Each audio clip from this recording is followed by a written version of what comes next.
আচ্ছা ভালো থাকেন, দোয়া করেন, আমার জন্য দোয়া করেন। আর একটু শেষ করি, আপনি আমাদের জন্য দোয়া করবেন, আমি আপনাদের জন্য দোয়া করব। আপনারা এই সাংবাদিকতা জীবন এবং সাংবাদিকতার পরবর্তী জীবনটা যেন ভালোভাবে কাটে।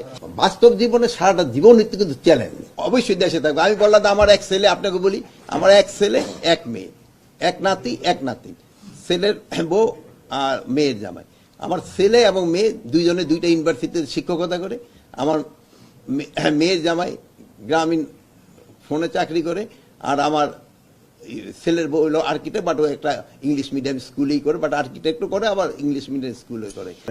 আমি যেই সময় আমার ওই কলিগরা বলেছে, হয়তো এই কলিগরা এই আগেও একটা মিটিং হয়েছিল, ওই সময় আপনারা থাকলে পারেন, আমি যে সময় দায়িত্ব নিছি, যেহেতু আপনারও চুল পাকিয়ে গেছে, আমারও চুল পাকিয়ে পড়ে গেছে, সেই সময় কি পরিস্থিতি ছিল আর এখন কি পরিস্থিতি, আমার হলো বড় স্যাটিসফ্যাকশন যে আমি যেই পরিস্থিতিতে নিয়েছিলাম একটা ভঙ্গুর অবস্থায়, কিন্তু আমি এখন স্টেবল অবস্থায় রেখে যেতে পারছি।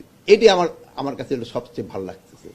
প্লাস আমি ওই কৃষি মন্ত্রণালয়ে বলছি যে আমি সেই সময় সারের কেনার জন্য আমার কাছে টাকা ছিল না। আপনারা জানেন যে কক্সবাজার পোর্টে, মানে চিটাগাং পোর্টে অর্ধেক নামায় যাওয়ার পরে মংলা পোর্টে এসে তারা সার নামাইতে যেত না, পেমেন্ট করা যাচ্ছে না দেখা। বাট ওখানে আমি 61 সালের পরে এখন সবচেয়ে বেশি আমি সার রেখে যেতে পারি। আমি বলবো যে এটা হলো আমার একটা বড় স্যাটিসফ্যাকশন। এগুলি সব সম্ভব হয়েছে আপনাদের জন্য। তা আপনারা সবাই ভালো থাকেন, দোয়া করি। রূপচাঁদা ফর্টিফাইড সয়াবিন তেল মানেই স্বাস্থ্যকর প্রতিটি ফোঁটা। না, তার জন্য শুধু আমার দোয়া যে উনি, আমরা যতটুকু এখানে এনে গেছি, উনি এর থেকে আরো উত্তর আরো ভালো করবেন। তার জন্য আমার দোয়া এবং শুভকামনা রইল, উনি আরো ভালো করবেন, আমাদের থেকে আরো ভালো করবেন। এই জন্য মানে বাস্তব জীবনে সারাটা জীবন কিন্তু চ্যালেঞ্জ, আপনার সংসার জীবনও কিন্তু চ্যালেঞ্জ। চ্যালেঞ্জ ছাড়া কিন্তু কোনো কিছু নেই। এরকম কোনো কিছু আছে নাকি চ্যালেঞ্জ ছাড়া? সব জায়গায় যে আপনি স্কুলে পড়াশোনা করছেন, ওটা একটা চ্যালেঞ্জ। ফার্স্ট হতে পারবেন না, নাকি সেকেন্ড হবেন, কি হবেন, ওটা একটা চ্যালেঞ্জ। চ্যালেঞ্জ তো সব জায়গায় থাকে, বাট চ্যালেঞ্জটা মোকাবেলা করতে হবে সবাই, এবং দৃঢ়তার সাথে মোকাবেলা করতে হবে। আর আমি হলো সবচেয়ে খুশি, আপনারা আমার অনেক সময় আমার ভুলটা ধরাই দিচ্ছেন, আমি ওটার চেষ্টা করছি ওইটারে কিভাবে আবার মেকআপ করা যায়। আর আমি সবচেয়ে বেশি আমার আইন শৃঙ্খলা বাহিনী সবটা ইউনিটে আমি গেছি তাদের ধন্যবাদ দেওয়ার জন্য। তারা এই একটা অসাধারণ কাজ করছে, যেটা অনেকে অনেক রকম ভাবছে যে নির্বাচন এই হবে সেই হবে, নির্বাচন হবে কিনা, হওয়ার ফলের পরে আমার এই বন্ধু জিজ্ঞেস করে নির্বাচনের পরে বড় ধরনের সহিংসিত হবে কিনা, এও আমার জিজ্ঞেস করে। আমি বলছি ওইটা হওয়ার পরে দেখা যাবে, কিন্তু আল্লাহ দিলে আপনাকে সবাই সাহায্য এবং সহযোগিতা এটা হয়েছে। এবং আমি আমার সব আন্ডার কমান্ড আইন শৃঙ্খলা বাহিনীকে আমি অনেক অনেক ধন্যবাদ দিই। তারা এবং প্রশাসন, তারা যেভাবে কাজ করছে, এবং এই জন্য তারা কিন্তু সবাই ধন্যবাদ পাওয়ার জন্য।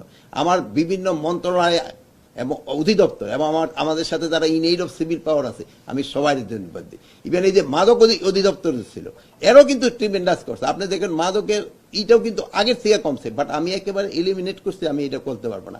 পাসপোর্টের ভিতরে আমি এই যে পুলিশ ভেরিফিকেশনটা উঠে দেওয়ার একটা ব্যবস্থা করা হয়েছে, এতে কিছুটা স্বস্তি হয়তো আসছে, কিন্তু যে পুরা স্বস্তি আসছে তা আমি বলবো না। এই 1.5 বছর কালে যদি বলেন যে সবকিছু আপনি করে দিয়ে যেতে পারেন, এটা তো ভাই সম্ভব না।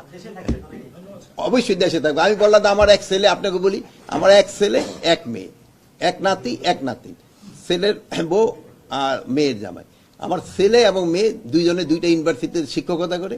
আমার মেয়ের জামাই গ্রামীণ ফোনে চাকরি করে, আর আমার ছেলের বউ হলো আর্কিটেক্ট, বাট ও একটা ইংলিশ মিডিয়াম স্কুলেই করে, বাট আর্কিটেক্টও করে, আবার ইংলিশ মিডিয়াম স্কুলে করে।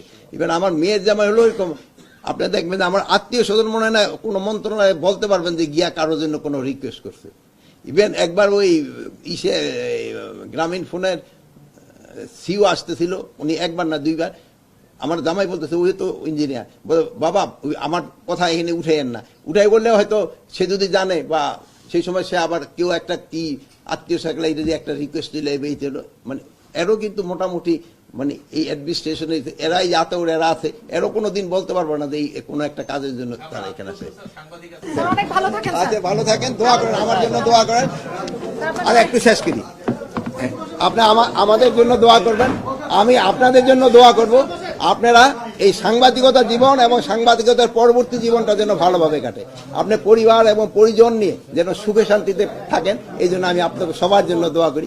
আপনারাও আমার জন্য দোয়া করবেন, আমি আপনার বাকি জীবনটা আমার পরিবার পরিজন নিয়ে ভালোভাবে কাটাতে পারি এবং এই বাকি জীবনটা আল্লাহ আল্লাহ করে যেন সময়টা কাটাই দিতে পারি। ভালো থাকবেন। সবাই ভালো থাকে, আল্লাহ হাফেজ। ভালো